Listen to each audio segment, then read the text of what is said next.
Olá, a paz de Cristo, meu irmão, minha irmã.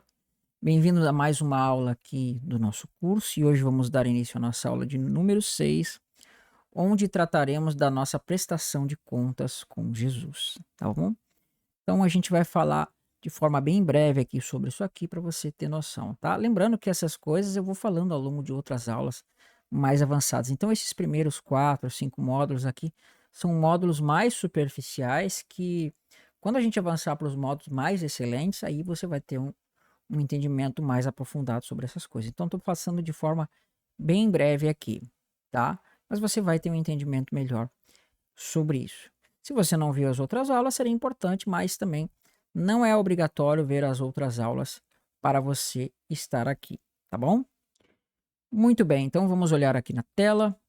Se você não viu a aula de número 8 do módulo passado, eu explico a usar esse programa chamado Olive Tree, tá? Oliver Tree, aonde né, você vai utilizar aí para fazer os estudos, tá? Então, nós vamos começar aqui com 2 Coríntios, capítulo 5, verso 10, tá? Vamos para 2 Coríntios, né? Então você aqui em cima tem a fileira do Antigo Testamento e aqui embaixo você tem a fileira do Novo Testamento. E nesse caso nós queremos ir para 2 Coríntios capítulo 5, verso 10. Vamos lá, né? E aqui, irmãos, vai ser dito o seguinte. Deixa eu abrir aqui o programinha para marcar na tela, porque aqui vai ser dito, tá? Preste atenção no verso 10. Porque importa que todos nós compareçamos perante o tribunal de Cristo, para que cada um receba segundo o bem ou mal que tiver feito por meio do corpo.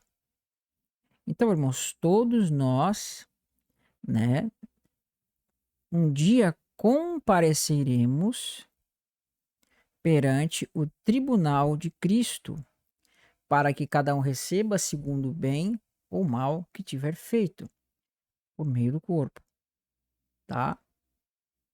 Então você consegue ver que nós vamos prestar conta diante de Cristo?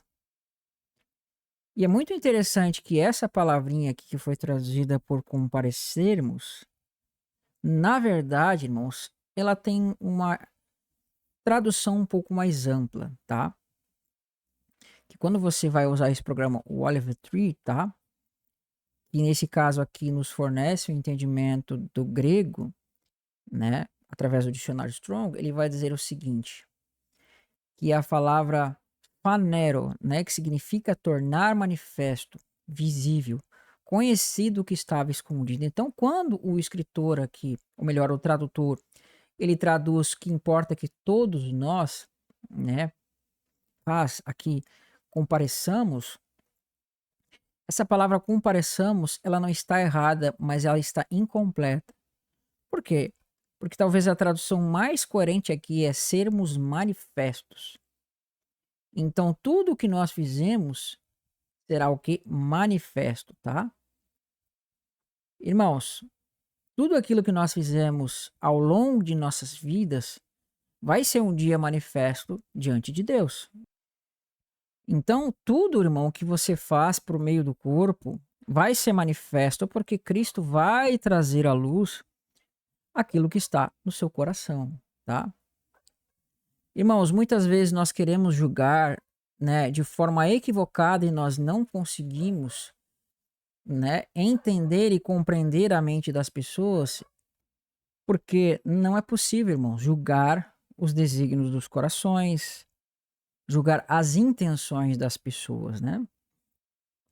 Você não tem como olhar para uma pessoa e julgar aquilo que está no coração dela, bem como você não tem como prescutar as pessoas e ver aquilo que está nas suas intenções, tá? E nesse tribunal aqui, tribunal de Cristo, muitas vezes, né, como ele fala aqui, porque importa que todos nós compareçamos, na verdade, a, a palavra melhor aplicada seria aqui é sermos manifestos perante o tribunal de Cristo, tem o sentido de que as coisas que estão ocultas no nosso coração, elas vão ser julgadas, né, na presença de Cristo e as nossas intenções vão ser manifestas diante dele, porque diante de Deus, irmãos, nada pode se esconder. E às vezes nós vamos julgar o irmão por estar fazendo certas coisas, mas a intenção dele é as melhores, é a melhor possível. Não eram intenções falsas e ruins, ele tinha bons propósitos segundo a sua intenção. Ao passo que outras pessoas fazem o que parece ser bom, mas na verdade a intenção delas era ruim. Então, nesse tribunal de Cristo, Jesus ele vai julgar com justiça. E essa justiça vai ser o quê? Abrindo, mostrando, manifestando o coração dos homens diante de Deus, o Pai, tá? Então, somente Deus é capaz de ver e de julgar aquilo que está no coração, porque, irmãos, a nossa justiça ela passa a ser falha. Nós não podemos julgar aquilo que nós não vemos. Só é possível julgar aquilo que nós vemos, mas ainda assim nós não podemos julgar as intenções, tá? Então, irmãos, nós seremos julgados e prestaremos contas diante de Deus, né, onde a nossa mente, o nosso coração vão ser manifestos diante de Deus, tá? Isso é muito importante para que nós possamos entender como vai ser o caráter desse tribunal de Cristo, porque nós vamos prestar contas, ok? Por isso que está dentro desse âmbito de salvação. Uns vão prestar conta do mal que fizeram e outros vão prestar conta do bem que fizeram, tá? Vão prestar conta dos seus atos que praticaram. E Jesus, irmãos, ele vai falar sobre isso quando você avança para Marcos, capítulo 4, verso 22. Então vamos abrir aqui em Marcos, capítulo 4, verso 22, vai dizer o seguinte: pois nada está oculto para não ser manifesto, tá? E essa palavra manifesto é a mesma palavra que eu mostrei para vocês, faneiro, né? Tornar manifesto, tornar-se visível.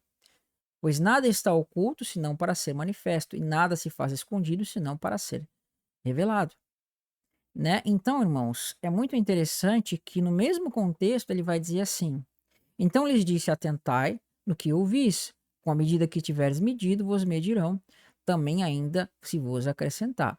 Pois o que tem se lhe dará, e ao que não tem, até o que tem lhe será tirado.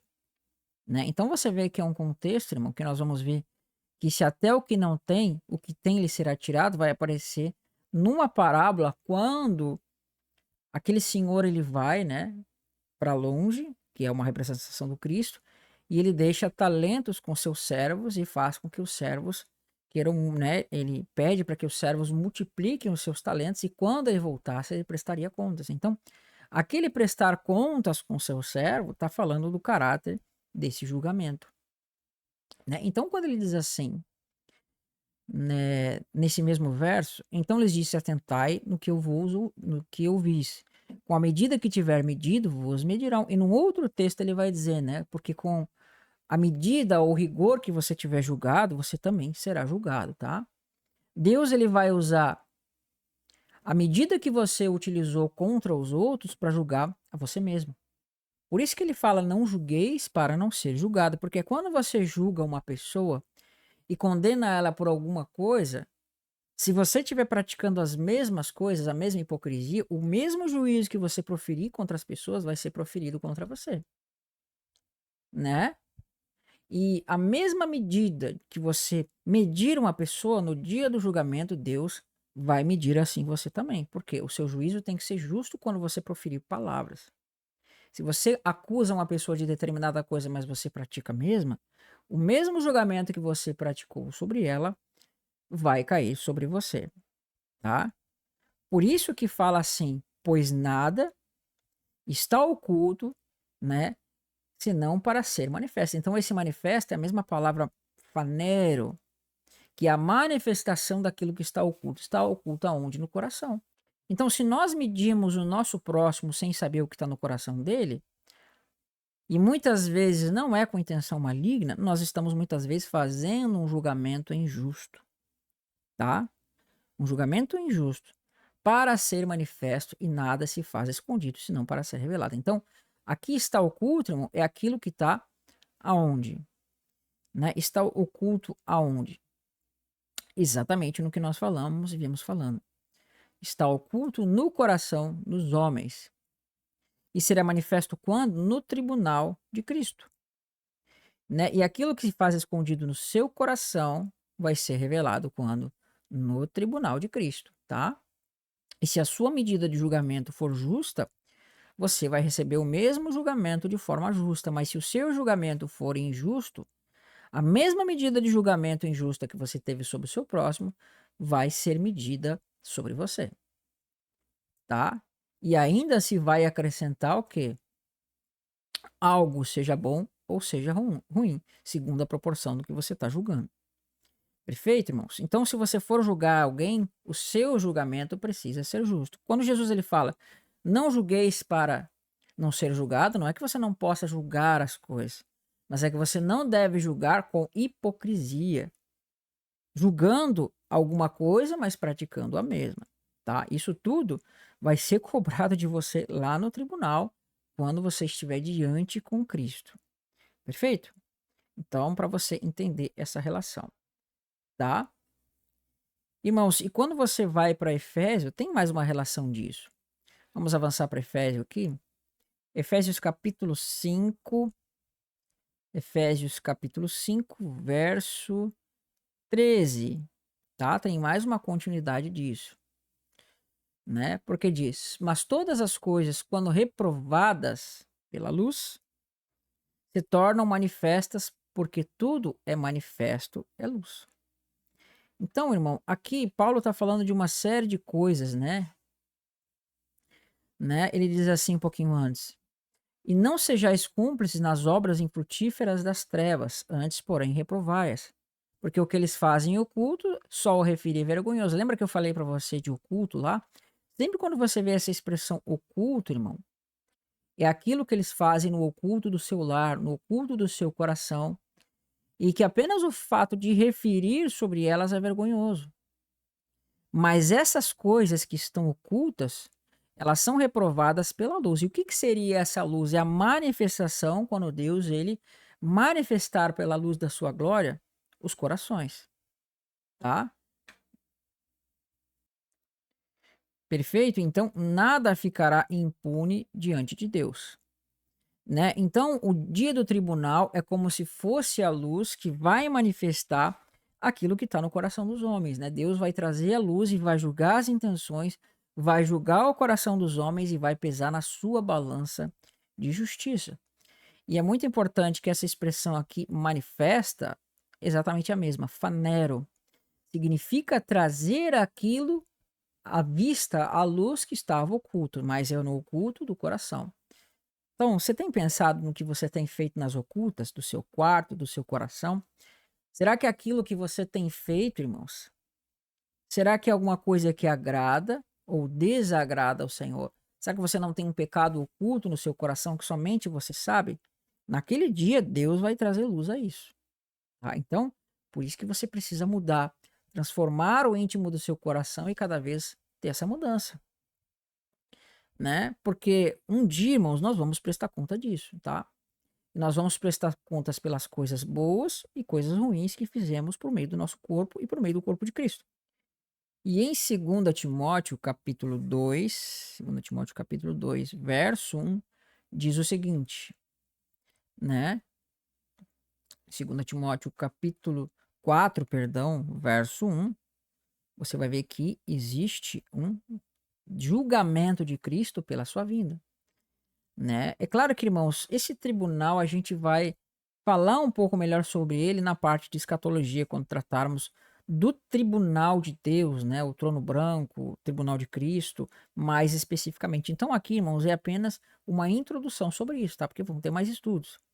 E ele diz: conjuro-te que perante Deus e Cristo Jesus, que há de julgar vivos e mortos pela sua manifestação e pelo seu reino. Então vai haver o quê? Um julgamento pela sua manifestação. E esse julgamento vai tratar do quê? Do tribunal de Cristo. Então ele vai vir como um juiz que vai julgar vivos e mortos. Tá? E lá em Apocalipse 11, mais ou menos pelo verso 15, vai dizer que no toque da sétima trombeta chegou o tempo da sua vinda. E nesse tempo da sua vinda do estabelecimento do reino, então, é dito que ele vai julgar vivos e mortos, tá? Então você tem que estar preparado, irmãos. andando no reto caminho, porque pela sua manifestação, nós vamos ver que vai haver esse julgamento aqui e que eu espero que nós estejamos prontos para não sermos tidos aí por reprovados e por sermos tidos por impuros para esse julgamento, tá bom? No tribunal de Cristo, os nossos corações vão ser manifestos e você vai ser pesado na balança do Senhor, né? Então, irmãos, a gente muitas vezes fica falando da vinda do Senhor, que estamos esperando a vinda do Senhor, mas eu temo que muitas pessoas vão acabar sendo confundidas, porque olha que interessante. Jesus ele vai dizer assim: muitos naquele dia me dirão: Senhor, Senhor, em teu nome não temos feito muitos milagres, e em teu nome não temos feito muitas maravilhas, então vos direi, né, explicitamente: apartai-vos de mim, vós que praticais iniquidade. Então tem muitas pessoas que hoje se acham aí justas, santas, mas eu temo que elas vão se confundir, por quê? Porque na verdade elas estão andando com más intenções, praticando iniquidades e se acham salvas. Se acham melhores que as outras, mas vão receber o quê? Né, a devida condenação, porque não eram aí justas, né? Andavam em iniquidade. Andavam fazendo o que é o correto e o coração delas, aquilo que estava no seu coração vai ser manifesto. Porque Jesus diz assim, né? Que a boca fala aquilo que está cheio o coração. Então, aquilo que você fala, irmãos, é aquilo que está cheio o seu coração. Se o seu coração está cheio de Deus, cheio de coisas de Deus, vai proceder coisas do Senhor. Mas se o seu coração está cheio de coisas que não são do Senhor, essas coisas vão se manifestar, né? Então você pode ter uma noção das pessoas, o que está no coração delas, por meio do que elas falam. Mas a plena luz do julgamento vem por meio, né, desse esquadrinhar dos corações que somente Deus pode fazer. Então, por isso que a gente não pode julgar antes dos tempos os corações das pessoas. Porque quem vai julgar os corações das pessoas é o próprio Deus, tá? E Paulo, quando ele está tratando disso, em 1 Coríntios capítulo 4, irmãos, ele vai falar isso. 1 Coríntios capítulo 4, verso 5. Olha lá. Portanto, nada julgueis antes do tempo, até que venha o Senhor, o qual não somente trará a plena luz, o que que é isso? Né? O Senhor vai trazer na sua vinda a plena luz do que está nos corações, as coisas ocultas das trevas que estão nos corações, mas também manifestará os desígnios dos corações, então cada um receberá o seu louvor da parte de Deus, tá? Então muitas vezes, irmãos, a gente está julgando o irmão de forma errada. Irmãos, existem práticas erradas que são praticadas, que são cometidas nas igrejas? Existem. Mas às vezes as intenções das pessoas são as melhores possíveis. Por exemplo, a gente vê lá aquelas pessoas que fazem, né, na sua igreja, estão ali fazendo o seu culto ao Senhor e que fazem aquela dança profética do reino, sabe? Isso não está na Bíblia. Mas às vezes aquela pessoa, irmão, ela tem um coração tão desejoso do Senhor, um coração tão humilde, e às vezes ela está fazendo aquilo com a melhor das intenções, né? A gente não pode ver o que passa no coração daquela pessoa, mas a gente não vendo o que passa no coração daquela pessoa, Deus vê isso. Por isso, irmão, que Jesus, né, Deus, ele vai dizer que não vê a aparência, mas vê o coração. Então, às vezes, a gente está praticando coisas que não são necessariamente corretas, mas a sua intenção, a intenção do seu coração, ela é uma boa intenção. E a gente começa a falar do irmão, brigar por estar fazendo uma coisa que necessariamente não é exatamente o que está na Bíblia, mas a intenção deles, né, é a melhor possível. É a melhor intenção possível e a gente está julgando de forma que o Senhor não julgaria, tá? Por isso que ele vai dizer. Portanto, nada julgueis antes do tempo, até que venha o Senhor, o qual não somente trará à plena luz as coisas ocultas das trevas, mas também manifestará o quê? Os desígnios dos corações, então cada um receberá o seu louvor da parte de Deus. O que que é desígnios? Vamos ver. Né? O conselho, o propósito, né? Qual é o propósito que você tem praticado certas coisas? Quando o Senhor se manifestar e fica manifesto no seu coração, o propósito que você tem feito é um propósito bom ou é um propósito ruim, tá? Isso tudo vai ser pesado na balança, né? Não é que nem esses juízes, falsos juízes que aceitam propinas, que aceitam um monte de coisas que acabam não tendo um julgamento justo, por quê? Porque o dinheiro, presentes, propinas sobe a cabeça e com Deus não existe isso. A Bíblia diz que naquele dia nem seu ouro nem sua prata pode livrá-los da condenação. Então é muito importante que os seus desígnios sejam corretos, né? É claro que existem várias outras questões relacionadas a esse julgamento, né? Que aqui eu estou falando do nosso prestar contas, que trata-se daqueles que hoje já têm o conhecimento da palavra, tá? Não estou falando daqueles que são de fora, aqueles que ainda não têm o conhecimento de Cristo, do julgamento deles. Isso a gente vai falar futuramente em outro vídeo. E avançando mais um pouco, vamos para Hebreus, capítulo 4, verso 12. Né? Hebreus, capítulo 4, verso 12. Vamos aqui, cadê Hebreus? Aqui, Hebreus, capítulo 4, verso 12. Vamos lá, porque a palavra de Deus é viva e eficaz, mais cortante que qualquer espada de dois gumes, e penetra até o ponto de dividir alma, espírito, juntas e medulas, e apta para discernir os pensamentos e os propósitos do coração, tá vendo? Então, né, nós vamos ver, irmão, que por meio da palavra do Senhor, tudo vai ser o que? Revelado. E essa palavra, ela tem o poder de ser como uma espada, né, apontando para os lábios de Cristo que estão lá em Apocalipse. E essa espada, ela penetra no interior do homem ao ponto de dividir o espírito, almas, juntas e medulas. Ela tem o poder de, né, de entranhar-se dentro do íntimo do homem e ela vai discernir os pensamentos e o propósito dos corações, com que nós falamos. E aí fala, e não há criatura que não seja manifesta, a criatura que ele está falando dos homens, né?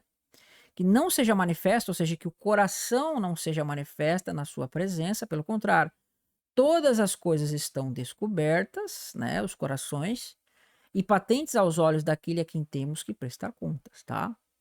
Então esteja certo. Nós prestaremos contas diante do Senhor. Nós prestaremos conta diante da sua glória, diante dos seus olhos, e essa espada, que é a palavra dele, penetrará nos nossos corações e vai discernir o que lá está oculto, e isso vai ser revelado, né? E ficar manifesto diante de Deus. Não que não esteja, mas como testemunha, Deus vai manifestar isso no juízo. Perfeito?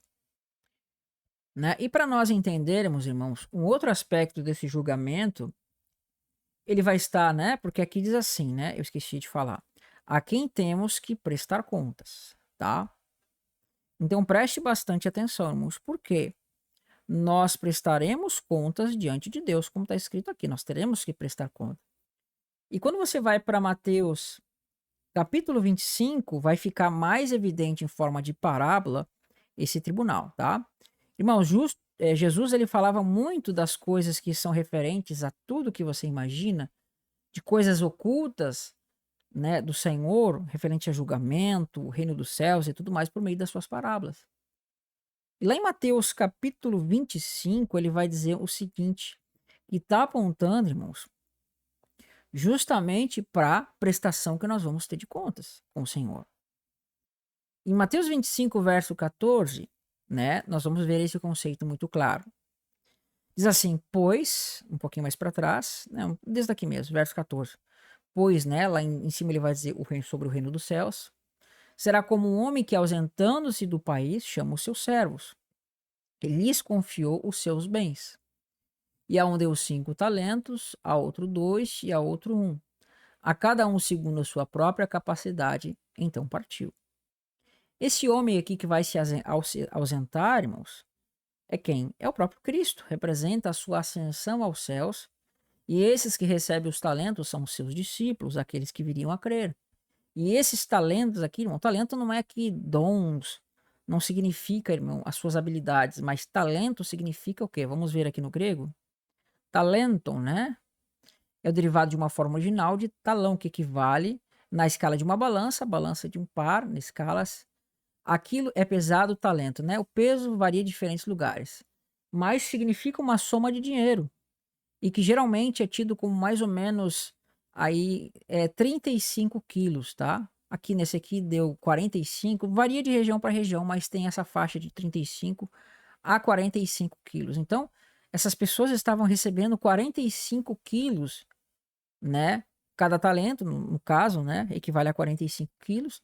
Eles estavam recebendo isso, né? Então representa uma medida de dinheiro, tá? Uma medida de alguma coisa valiosa. E diz assim, né? Que vai ser dado a cada um segundo a sua própria capacidade. Então Deus, Jesus, ele vai derramar sobre você, ele vai dar um talento para você segundo a sua própria capacidade. Então partiu, né? Ele ascendeu até os céus. E o que recebera 5 talentos saiu imediatamente a negociar com eles e ganhou outros 5. Então esse primeiro ele vai multiplicar os 5 talentos porque ele tinha capacidade de fazer isso. E ele vai o que ganhar outros 5. Do mesmo modo, aquele que recebera 2 ganhou outros 2. Mas o que recebeu 1, saindo, abriu a cova e escondeu o dinheiro do seu senhor. Depois de muito tempo, olha só, tá? Aqui está a essência do tribunal. Voltou o senhor daqueles servos e ajustou, a palavra que é prestar contas. Houve uma prestação de contas onde cada um vai ter que dar conta do seu trabalho. E esse trabalho no reino vai ser aqui tipologicamente demonstrado nesses talentos. Então, aproximando-se o que recebera 5 talentos, entregou outros 5. Ele trabalhou, ele deu frutos, dizendo: Senhor, confiaste a mim 5 talentos, eis aqui outros 5 talentos que eu ganhei. E disse-lhe o Senhor: Muito bem, servo bom e fiel, fostes fiel no pouco, sobre o muito te colocarei. Entra no gozo do teu Senhor. E esse gozo do Senhor aqui é uma relação com salvação, é uma relação com entrar no reino e ser participante do descanso do Senhor, tá? E aproximando-se também o que recebera 2 talentos, disse: Senhor, 2 talentos me confiastes, aqui tem outros 2 que ganhei. Disse-lhe o Senhor: Muito bom, servo bom e fiel. Fostes fiel no pouco, sobre muito te colocarei. Entra no gozo do teu Senhor. E chegando por fim o que receberá 1 talento, disse: Senhor, sabendo que és homem severo, que ceifas onde não semeaste, e que ajunta onde não espalhaste, este hoje escondi na terra o teu talento, e aqui tens o que é teu. Então ele não trabalhou, ele não praticou, ele teve medo. Por isso que em Apocalipse capítulo, no finalzinho lá, acho que é 21, 22, vai ser dito que aqueles que são covardes, o seu lugar é o lago de fogo e enxofre. Por quê? Porque eles têm medo daquilo que eles não deveriam. E no caso aqui ele teve medo do Senhor e por isso ele não trabalhou, ele não avançou naquilo que ele recebeu.